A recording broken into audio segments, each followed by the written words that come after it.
কৰোনাৰ মাজতে আকো আহিল বিশ্বকৰ্মা পূজা কাইলৈ ৰাজ্যজুৰি অনুষ্ঠুপিয়াকৈ পালন কৰা হ'ব বিশ্বকৰ্মা পূজা কোভিড বিধি মানি বিশ্ব খনিকৰক আৰাধনাৰ বাবে হাজু হৈছে ৰাজ্যবাসী কাইলৈ বিশ্বকৰ্মা পূজা কিন্তু উজনি অসমৰ বাণিজ্যিক চহৰ তিনিচুকীয়াটো নাই পূৰ্বৰ দৰে বিশ্বকৰ্মা পূজাৰ উৎসাহ চহৰখনৰ অতি ব্যস্ত ডেইলি বজাৰটো নাই গ্ৰাহকৰ ভিৰ প্ৰতিখন দোকানতে পূজাৰ সামগ্ৰী ভৰি পৰি আছে কিন্তু লবলৈ নাই গ্ৰাহক তিনিচুকীয়াটো প্ৰশাসনে বান্ধি দিয়া কোভিড প্ৰটোকল মানি অনুষ্ঠুপিয়াকৈ আয়োজন কৰা হ'ব বিশ্বকৰ্মা পূজা তো এই বছৰ মানে বেছি ভাল দেখা নাই কাস্টমাৰ নাই একদম কালি পূজা আজি মানে চাইছে দোকানৰ অৱস্থা মানে কাস্টমাৰ নাই আনহাতে দুধনৈত এক ব্যতিক্ৰমী পদক্ষেপেৰে কৰোনাৰ বিৰুদ্ধে সজাগতা সৃষ্টিৰ প্ৰয়াস কৰিছে এগৰাকী মৃৎশিল্পীয়ে দুধনৈ কলেজ ৰোডত থকা শিল্পী ভাণ্ডাৰৰ মৃৎশিল্পী জগন্নাথ পালে বিশ্বকৰ্মাৰ প্ৰতিবাদ পৰিধান কৰাইছে মাস্ক কৰোনাৰ ভয়াৱহতাৰ মাজতে যিহেতু এই বিশ্বকৰ্মা পূজা অনুষ্ঠিত হ'ব সেই ৰাইজক সজাগ আৰু সচেতন কৰাৰ উদ্দেশ্যে শিল্পীগৰাকীৰ এই প্ৰয়াস কৰোনাৰ বৃদ্ধিটো বাঢ়িয়ে আছে দিনক দিনে বাঢ়িয়ে আছে আমাৰ সমগ্ৰ বিশ্বজুৰি এনেকুৱা পৰিস্থিতি হৈছে তে সবে যাতে মাস্কটো ব্যৱহাৰ কৰে তাৰ কাৰণে ভাল হয় আৰু কি সেইটোৰ কাৰণে আমি আৰু বিশ্বকৰ্মাৰ ওপৰত দি মানে আমি এইটো ভাবটো দিছো একেদৰে গুৱাহাটীৰ বজাৰসমূহতো নাই গ্ৰাহক ঘণ্টাৰ পিছত ঘণ্টা ধৰি গ্ৰাহকৰ অপেক্ষাত বুন্দা পৰ দিছে ব্যৱসায়ীসকলে এইবাৰ কৰোনা মহামাৰীৰ বাবে এনেদৰে সমগ্ৰ ৰাজ্যতে অতি অনুষ্ঠুপিয়াকৈ পালন কৰা হ'ব বিশ্বকৰ্মা পূজা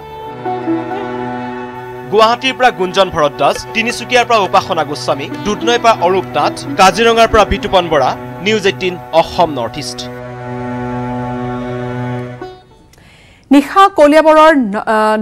নহৰু বস্তিত ভয়ংকৰ পথ দুৰ্ঘটনা মহিলা শিশু সহ 3জনকৈ থিতাতে নিহত হৈছে গুৰুতৰভাৱে আহত হৈছে আন 3জন আৰু নহৰু বস্তিৰ 37 নম্বৰ ৰাষ্ট্ৰীয় ঘাইপথত সংঘটিত হৈছে এই দুৰ্ঘটনা ৰাষ্ট্ৰীয় ঘাইপথৰ ওপৰত ৰখাই থোৱা ট্ৰাকত বাহনখনে প্ৰচণ্ড খুন্দা মৰাৰ ফলতে হুকাবহত দুৰ্ঘটনাটো ঘটি যায় আৰু দুৰ্ঘটনাত বাহনখনৰ সন্মুখ ভাগ সম্পূৰ্ণৰূপে বিধ্বস্ত হৈছে দুৰ্ঘটনাটোত নাজমা বেগম এলিসা হাজৰিকা আৰু নয়ন বৈশ্য নামৰ 3জনকৈ নিহত হৈছে ক্ষমা কৰিব আৰু গুৰুতৰভাৱে আহত হৈছে এৰিনা বেগম আহমেদ হুছেইন আৰু লতিফা বেগম নামৰ আন 3গৰাকী নিহত নয়ন বৈশ্যৰ ঘৰ হৈছে নলবাৰীত আৰু আন আহতসকল যোৰহাটৰ পুলিবৰৰ বুলি জানিব পৰা গৈছে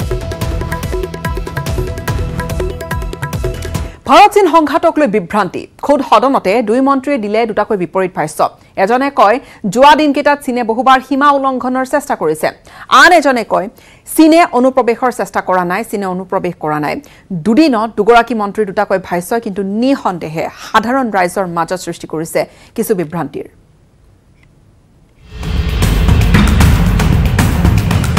প্ৰসংগ চীন ভাৰত সংঘাত সদনত দুই মন্ত্ৰীৰ দুই ভাষ্য বিভ্ৰান্তিত সকলো সংসদত শব্দৰ খেল এজনে কয় যোৱা দিনকেইটাত চীনে বহুবাৰ সীমা উলংঘনৰ চেষ্টা কৰিছে আন এজনে কয় চীনে অনুপ্ৰৱেশৰ চেষ্টা কৰা নাই দুদিনত দুগৰাকী মন্ত্ৰীৰ দুটাকৈ ভাষ্যই নিঃসন্দেহে সাধাৰণ ৰাইজক বিভ্ৰান্ত কৰিব বুধবাৰে ৰাজ্যসভাৰ সাংসদ ডাক্তৰ অনিল আগৰৱালাই উত্থাপন কৰিছিল এটা প্ৰশ্ন যোৱা 6 মাহত কিমানবাৰ অনুপ্ৰৱেশৰ চেষ্টা চলাইছিল চীনে যাৰ উত্তৰত কেন্দ্ৰীয় গৃহ ৰাজ্যিক মন্ত্ৰী নিত্যানন্দ ৰয়ে চীনে এবাৰো অনুপ্ৰৱেশৰ চেষ্টা চলোৱা নাই বুলি উল্লেখ কৰে তেওঁ অৱশ্যে কয় পাকিস্তানে 47 বাৰ অনুপ্ৰৱেশৰ চেষ্টা চলাইছিল তাৎপৰ্যপূৰ্ণভাৱে মঙলবাৰে লোকসভাত কেন্দ্ৰীয় প্ৰতিৰক্ষা মন্ত্ৰী ৰাজনাথ সিঙে চীনে যোৱা দিনকেইটাত কেইবাবাৰো সীমা উলংঘনৰ চেষ্টা চলোৱা বুলি কৈছিল মন কৰিবলগীয়া কথাটো হ'ল গৃহ বিভাগে ক'লে অনুপ্ৰৱেশৰ কথা ইংৰাজীত ইনফিল্ট্ৰেশ্যন আৰু প্ৰতিৰক্ষা মন্ত্ৰণালয়ে সীমা উলংঘনৰ কথা ট্ৰান্সগ্रेशन अभी की स्थिति के अनुसार चाइनीज साइड ने एलएसी और अंदरूनी क्षेत्रों में बड़ी संख्या में सैनिक टुकड़ियां और गोला बारूद मोबिलाइज किया हुआ है हमारी चिंताओं को चीनी पक्ष के सामने रखा जो उनकी बड़ी संख्या में ट्रूप्स की तैनाती और उनका एग्रेसिव बिहेवियर और यूनिलैटरल स्टेटस को बदलने की कोशिश से रिलेटेड था मैंने यह भी स्पष्ट किया कि हम इस मुद्दे को शांतिपूर्ण ढंग से हल करना चाहते हैं और हम चाहते हैं कि चीनी पक्ष हमारे साथ मिलकर काम करे। দুয়োটা শব্দৰ মাজত পাৰ্থক্য ভাঙি গৃহ মন্ত্ৰণালয়ে কৈছে ইনফিল্ট্ৰেশ্যন বা অনুপ্ৰৱেশ সন্ত্ৰাসবাদীৰ ক্ষেত্ৰত প্ৰযোজ্য ট্ৰান্সগ্ৰেশ্যন বা সীমা উলংঘন অন্য ৰাষ্ট্ৰই ভাৰতত প্ৰৱেশৰ চেষ্টা চলোৱা হে দুয়োগৰাকী মন্ত্ৰীয়ে সদনত দিয়া ভাষ্য নিজ নিজ স্থানত শুদ্ধ কিন্তু শত্ৰু হিচাপে সন্ত্ৰাসবাদী আৰু অনুপ্ৰৱেশকাৰী বেলেগ নেকি দুয়োৰে লক্ষ্য ভাৰতৰ ক্ষতিসাধন দুই মন্ত্ৰীৰ ভাষ্যৰ সমৰ্থনত গৃহ দপ্তৰে যুক্তি দিছে যদিও সদনত দুই মন্ত্ৰীৰ এনে ভাষ্যই বিভ্ৰান্তি সৃষ্টি কৰাৰ থল আছে সদনত প্ৰকাশ পোৱা আন এক উল্লেখনীয় তথ্য হ'ল যি সময়ত মস্কোত ভাৰত আৰু চীনৰ মাজত সীমা বিবাদ সন্দৰ্ভত আলোচনা চলি আছিল সেই সময়তো চীনে ভাৰতত সীমা অতিক্ৰম কৰিবলৈ চেষ্টা চলাই 500ৰো অধিক গুলী বৰ্ষণ কৰিছিল news desk report news 18 Assam North east শাসকীয় দলৰ যুৱ ব্ৰিগেড সাজু হৈছে 2021 নিৰ্বাচনলৈ বিজেপিৰ যুৱ মৰ্চা অধিক তৎপৰ নিৰ্বাচনলৈ আৰু কমেও 3খন আসনত দেখা যাব পাৰে যুৱ মৰ্চা 2020-2023 প্ৰতিনিধি ৰণলৈ সাজু যুৱ ব্ৰিগেড ভাৰতীয় জনতা যুৱ মৰ্চাই টঙালি বাঁধিছে কঁকালত 2021 নিৰ্বাচনী যুঁজলৈ সাজু হৈছে প্ৰতিটো ৰাজনৈতিক দল কৰোনা সংকটৰ মাজতেই নিৰ্বাচনী তৎপৰতা অব্যাহত ৰাখিছে প্ৰতিটো ৰাজনৈতিক দলৰে যুৱ ব্ৰিগেডেও প্ৰাক্তন কেন্দ্ৰীয় ৰেল মন্ত্ৰী তথা নগাঁৱৰ চাৰিবাৰৰ সাংসদ ৰাজেন গোহাঁইৰ পুত্ৰ নবাৰুণ বুঢ়াগোহাঁই হ'ব পাৰে নগাঁও সদৰৰ প্ৰাৰ্থী 2019ত লোকসভা নিৰ্বাচনত টিকেট বঞ্চিত হোৱা জ্যেষ্ঠ বিজেপি নেতা ৰাজেন গোহাঁইও বিচাৰিব নবাৰুণৰ প্ৰাৰ্থিত্ব বিজেপি যুৱ মৰ্চাৰ শক্তিশালী নেতা হিচাপে নিজকে প্ৰতিষ্ঠা কৰা নবাৰুণৰ সন্মুখত অৱশ্যে প্ৰত্যাহ্বান হৈ থিয় দিব বৰ্তমানৰ নগাঁৱৰ বিধায়ক ৰূপক শৰ্মা ইতিমধ্যে সংবাদমেল যোগেদি ৰাজেন গোহাঁইয়ে নিজকে নগাঁৱৰ প্ৰাৰ্থী হিচাপে নিজৰ নাম প্ৰক্ষেপ কৰিলেও শেষ মুহূৰ্তত দলীয় নেতৃত্বক যে নবাৰুণৰ বাবে হেঁচা দিব সেয়া নিশ্চিত ইফালে যুৱ মৰ্চাই বিচাৰিছে পলাশবাৰী সমষ্টিটোত টিকেট প্ৰত্যাশী বিজেপিৰ যুৱ মৰ্চাৰ হিমাংশু বৈশ্যৰ সন্মুখত প্ৰত্যাহ্বান বৰ্তমানৰ বিধায়ক প্ৰণৱ কলিতা বিজেপিৰ মুখপাত্ৰ হেমাংগ ঠাকুৰীয়া আৰু মুখপাত্ৰ ৰূপম গোস্বামী নাজিৰা সমষ্টিটোত টিকেট প্ৰত্যাশী বিজেপিৰ যুৱ মৰ্চাৰ সাধাৰণ সম্পাদক ময়ূৰ বৰগোহাঁই নিজকে যুৱ মৰ্চাৰ এগৰাকী শক্তিশালী নেতা হিচাপে প্ৰতিষ্ঠা কৰাত সফল হোৱা ময়ূৰ বৰগোহাঁই যুৱ মৰ্চাই প্ৰক্ষেপিত কৰিবলগীয়া অন্যতম শক্তিশালী প্ৰাৰ্থী যুৱ মৰ্চাৰ ৰাজ্যিক সভাপতি অনুপ কুমাৰ বৰ্মনৰ ভাষ্য দলে দিব নতুন সুযোগ লোকসভা নিৰ্বাচনত যুৱ শক্তিক দিয়া গুৰুত্বৰ কথা দোহাৰি বৰ্মনে ক'লে জ্যেষ্ঠসকলে দিব যুৱ মৰ্চাক আশীৰ্বাদ যুৱ মৰ্চা বুলি নহয় যুৱকক ইতিমধ্যে আমাৰ দলে গুৰুত্ব দি আহিছে বিগত আমি লোকসভা নিৰ্বাচনতো দেখিছোঁ বহু যুৱ প্ৰাৰ্থীক আমাৰ দলে প্ৰাৰ্থিত্ব দিছিলে যেনে দিলীপ শইকীয়া পল্লৱ লোচন দাস ডাঙৰীয়া তেখেতসকলো যুৱক গতিকে তেখেতসকলকো টিকেট দিছে আৰু জ্যেষ্ঠসকলৰ ওপৰত আমাৰ বিশ্বাস আছে যে 2021 চনতো তেখেতসকলে এনেকুৱা যুৱ প্ৰাৰ্থীক অগ্ৰাধিকাৰ দিব অন্যথা সাংগঠনিক কাম কাজৰ লগতে প্ৰধানমন্ত্ৰী নৰেন্দ্ৰ মোদীৰ 70 সংখ্যক জন্মদিনৰ লগত সংগতি ৰাখি যুৱ মৰ্চাইও ৰাজ্যজুৰি পালন কৰিছে সেৱা সপ্তাহ বুধবাৰে ৰক্তদান কাৰ্যসূচী পালন কৰে যুৱ মৰ্চাই এটা কথা ঠিক যে 2021 নিৰ্বাচনত যুৱ মৰ্চাৰ বহু কেইজনকে দেখা যাব প্ৰাৰ্থী হিচাপে হিতেশ ডেকাৰ সহযোগত Raju Barua report news 18 Assam North East সময় হৈছে আন এটা চমু বাণিজ্যিক বিৰতিৰ পুনৰ স্বাগতম জনাইছো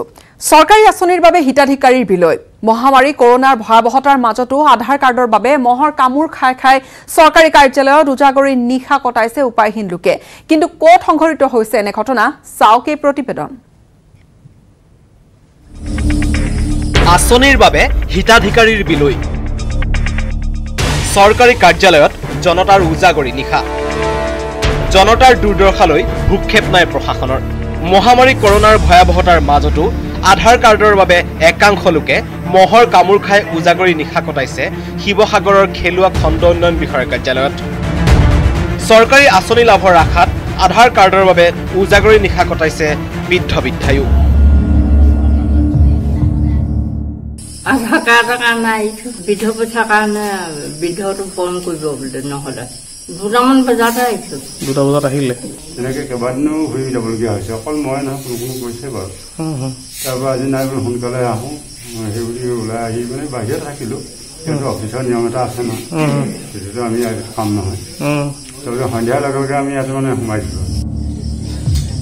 কাৰ্যালয়টোত আধাৰ কাৰ্ডৰ বাবে দৈনিক দিনৰ 10 বজাত মাত্ৰ 20 জন লোকক 20খনকৈ প্ৰপত্ৰহে বিতৰণ কৰা হয়। এই 20খন প্ৰপত্ৰ লাভৰ বাবে গাঁৱৰ লোকসকলে খেলুৱৈ খণ্ড উন্নয়ন বিষয়াৰ কাৰ্যালয়ত কটাইছে উজাগৰি নিশা, কিয়নো এতিয়া সকলো চৰকাৰী আঁচনি লাভৰ বাবে প্ৰযোজ্য আধাৰ কাৰ্ড। অন্যহাতে এই খেলুৱা খণ্ড উন্নয়ন বিষয়াৰ কাৰ্যালয়ত আধাৰ কাৰ্ডৰ বাবে থকা কম্পিউটাৰটো প্ৰায় এসপ্তাহ ধৰি বিকল হোৱাৰ অভিযোগ কৰিছে ভুক্তভোগী লোকসকলে। এবাৰ মেচিনটো বেয়া হ'ল বুলি ল'ৰা গা ভাল নাই নে কি ছোৱালী গা ভাল নাই বুলি ক'লে বন্ধ কৰি দিলে। তাৰপৰা এবাৰ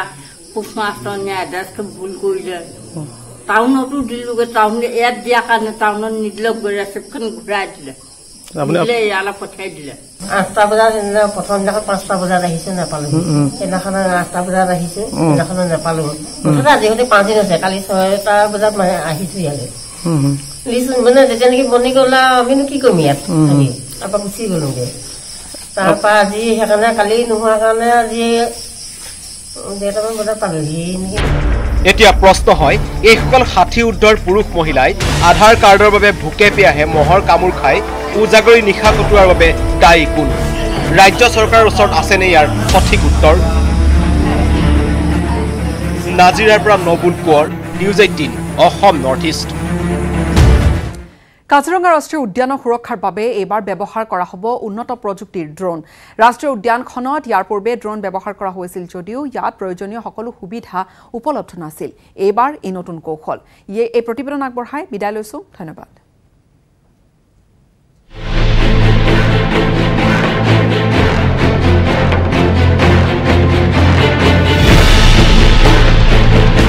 সাৱধান চোৰাং চিকাৰী, দখলকাৰীও সাৱধান। কাজিৰঙাত উন্নত প্ৰযুক্তিৰ ড্ৰোন। ড্ৰোনে পৰ্যবেক্ষণ কৰিব কাজিৰঙাৰ ভূগোল। ৰাষ্ট্ৰীয় উদ্যান সুৰক্ষাৰ বিশেষ ব্যৱস্থা। কাজিৰঙা ৰাষ্ট্ৰীয় উদ্যানৰ সুৰক্ষাৰ বাবে এইবাৰ ব্যৱহাৰ হ'ব উন্নত প্ৰযুক্তিৰ ড্ৰোন। স্বয়ংক্ৰিয়ভাৱে কাম কৰিব পৰা ড্ৰোন ব্যৱহাৰ হ'ব কাজিৰঙা। ৰাষ্ট্ৰীয় উদ্যানৰ সুৰক্ষাৰ বাবে চৰকাৰে গ্ৰহণ কৰিছে এই ব্যৱস্থা। কাজিৰঙাৰ ভৌগোলিক দিশ পৰ্যবেক্ষণ কৰাৰ লগতে দখলৰ ক্ষেত্ৰতো দৃষ্টি ৰাখিব উদ্যান কৰ্তৃপক্ষই। চোৰাং চিকাৰীৰ গতিবিধিৰ লগতে ৰাষ্ট্ৰীয় উদ্যানৰ পৰা ওলাই অহা বন্যজন্তুৰ বিচৰণ ধৰা পৰিব ড্ৰোনত। উন্নত মানৰ কেমেৰাৰ মাধ্যমেৰে কাজিৰঙা পৰ্যবেক্ষণ কৰিব উদ্যান কৰ্তৃপক্ষই। ড্ৰোন পৰিচালনাৰ বাবে ৰাষ্ট্ৰীয় উদ্যান কৰ্তৃপক্ষই পৰ্যায়ক্ৰমে বিষয়া, বনকৰ্মী সকলোকে প্ৰশিক্ষণ দিয়াৰ ব্যৱস্থা কৰিছে। উল্লেখযোগ্য যে পূৰ্বেও কাজিৰঙাত ব্যৱহাৰ হৈছিল ড্ৰোন, কিন্তু তেতিয়া উপলব্ধ নাছিল প্ৰয়োজনীয় সকলো সুবিধা। মেইনলি কাজিৰঙাত আমাৰ ড্ৰোনৰ পাৰ্পাছটোৱে হ'ল আপোনাৰ মেইনলি আমি পোচাৰ বা তেনেকুৱা ডিটেকশ্যনৰ কাৰণে আমি ড্ৰোন ইউজ কৰিব পাৰোঁ। আৰু এতিয়ালৈকে যিখিনি আমি প্ৰশিক্ষণৰ অন্তত আমি গম পাইছোঁ, এতিয়া প্ৰশিক্ষণ চলি আছে যে ই আমাৰ বিশেষকৈ পোচাৰৰ ডিটেকশ্যনত যথেষ্ট সহায় কৰিব পাৰে।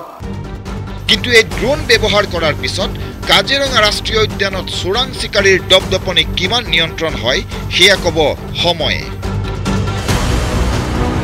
কাজিৰঙাৰ পৰা Bitupan Bora, news 18 Assam North east.